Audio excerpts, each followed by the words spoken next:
and phonograph, created by the great wizard of the New World to delight those who would have melody or be amused. I left school in 1954, and the war had been over about 9 years. There was plenty of work, lots of work around, lots of rebuilding going on, and my father had a contact in the BBC, and he said, "I'll get you a job with the British Broadcasting Corporation in London." I wanted to do an apprenticeship as woodworker, cabinet making, that sort of thing. But my father had to sign the documentation to give me the right to do an apprenticeship. And he wouldn't do it. He said, no, I've got a good contact in the BBC, you're going up there to work. That was it. And because you had to be 21 to sort of be able to sort of be an independent person, I just had to wear it.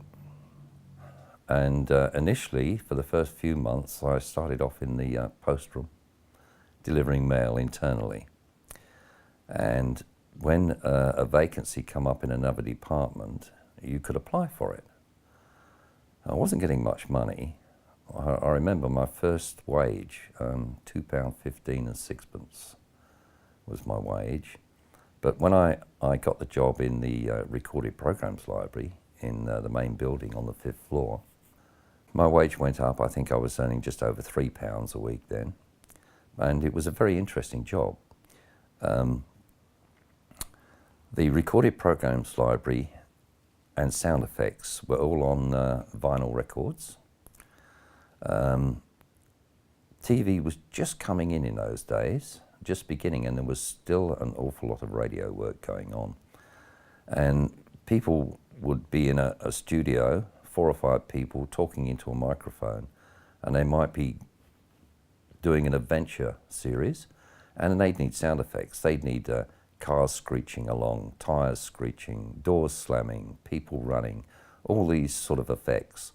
Also, they had a lot of interesting stuff from the war. They had those Stuka dive bombers sounds screaming down, Spitfires, bombers, and they also had a very, very good, extensive amount of bird recordings. So if you wanted to have birds in the background on your program, you could, almost get any bird you wanted tweeting away. In all Columbus, there's a team that's known throughout the land.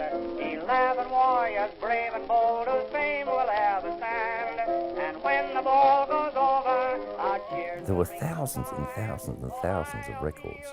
So when they're filed away, they have to be filed in a certain number, so that when someone come in and they wanted a certain disc, they knew that disc is in number 19,145.